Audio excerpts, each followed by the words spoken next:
রসমালাইয়ের জন্য মালাইটা তৈরি করার জন্য আমি দুধ চুলায় বসিয়ে দিয়েছি আর একটু ক্যারামেল করে নিয়েছি। ক্যারামেলটা আমি দুধে অ্যাড করে দিব, তাহলে কালারটা সহজে চলে আসবে। এখানে দেখেন আমি দুধে ক্যারামেলটা অ্যাড করে দিয়েছি। বাস আমি এখন আবার কড়াইটা বসিয়ে দিয়েছি। এখানে ক্যারামেলটা ভালো করে মিশিয়ে নিয়েছি। আমি এদিকে কিছুটা রেডি করে রেখেছিলাম আগে থেকেই ছানাটা আমি এখানে নেটের মধ্যে রেখে দিয়েছিলাম যাতে ছানার পানিটা বের হয়ে যায়। গুঁড়া দুধ, চিনি, তারপর এখানে আমি নিয়ে নিয়েছি ছানা, অল্প একটু ময়দা আর একটু বেকিং পাউডার, চিনি, এগুলো আমি একসাথে মিশিয়ে সুন্দর করে মিষ্টি তৈরি করে নেব। মিষ্টির শেপ দিব মালাই, সাধারণত দোকানে যে রসমালাইটা পাওয়া যায় কিছুটা ওই শেপটাও দিব, আবার কিছুটা মিষ্টির শেপ দেব। আমার কাছে দুইটাই ভালো লাগে, তাই আমি দুইটা শেপই দিয়ে দিয়েছি। চুলাতে আমি কিছুটা পানি আর চিনি বসিয়ে দিয়েছি, এখন শিরা হবে। অল্প চিনি দিয়েছি। এখন আমি এটাতে কিছুটা আটা অ্যাড করেছি, দেখেন উপর থেকে বলকটা যাতে সহজেই চলে আসে। এখন আমি রসমালাইয়ের মিষ্টিগুলো অ্যাড করে দিচ্ছি। মিষ্টিগুলো আমি এখন একটা একটা করে দিয়ে দিচ্ছি শিরার ভিতরে। আমি শিরাটা একটু হালকা চিনি দিয়ে করেছি, এখানে এটা শিরা নয় বলতে গেলে, আমি এখানে মিষ্টিগুলোকে ভাপিয়ে নিব আর কি। তো আমি একটু টেস্ট আসার জন্য অল্প একটু চিনি আর অল্প একটু উপর থেকে আটা দিয়েছি, যেন সহজে বলকটা চলে আসে আর মিষ্টিগুলো একসাথে জোড়া না লেগে যায়। বাস আমি সবগুলো মিষ্টি অ্যাড করে দিয়েছি। এখন আমি এগুলোকে আস্তে আস্তে একটা চামচের সাহায্যে কিছুটা দূরে দূরে করে দিয়েছি। এখন আমি ঢেকে দিব। ঢেকে দিলে সহজেই বলকটা চলে আসবে।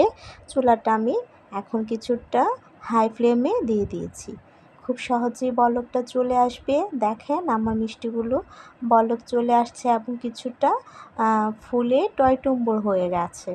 দেখেন মিষ্টিগুলো কতটা ফুলে ফুলে এক একটা বড় বড় মিষ্টি হয়ে গেছে। উপর থেকে ঢাকনার উপর থেকে দেখা যাচ্ছে আর আমার মিষ্টিগুলো কিন্তু বলক চলে এসেছে, আমি কি উপর থেকে দেখতে পাচ্ছি। আমার কাছে খুব ভালো লাগছে।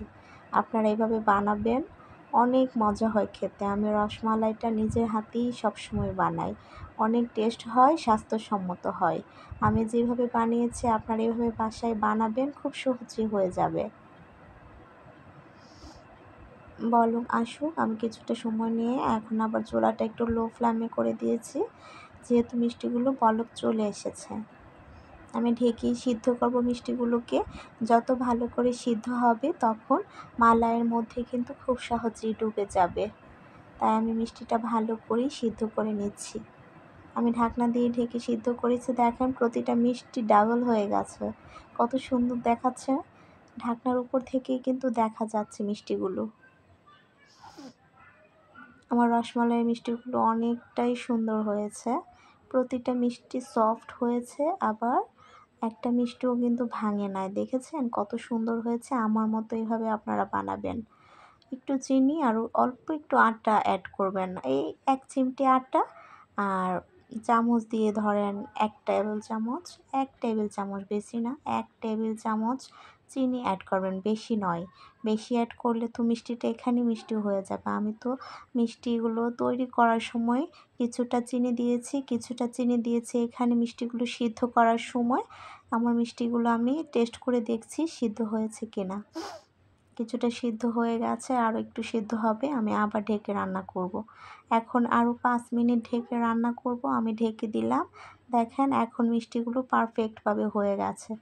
আমি মিষ্টিগুলো চামচ দিয়ে ডুবিয়ে ডুবিয়ে দেখছি আমার মিষ্টিগুলো কি সুন্দর হয়েছে। দেখেন আমি একটা ছাঁকনির সাহায্যে ছেঁকে নিচ্ছি, অনেক সুন্দর হয়েছে, একটা মিষ্টিও ভাঙে না আর তুলতুলে নরম হয়েছে।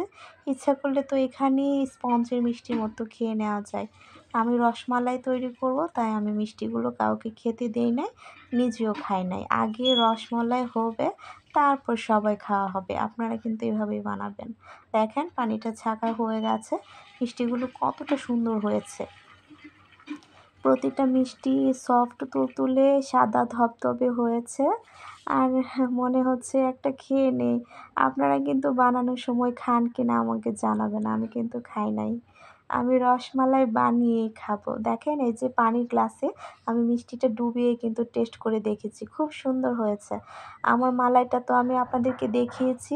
কিছুটা গুঁড়া দুধ আম আর কিছুটা গাভীর দুধ নিয়েছি আর আমি দিয়েছি চিনি আর একটু ক্যারামেল করেছিলাম। আপনাদেরকে আমি ১ম এই কিন্তু দেখিয়েছি। এই যে আমি মালাইটার সাথে মিষ্টিগুলো এড করে দিয়েছি, হয়ে যাবে আমার রসমালাই। খুব সহজেই আস্তে, আস্তে ঘন হয়ে যাবে। আমি নেড়ে, নেড়ে কিছুটা সময় এগুলা বলক উঠাবো।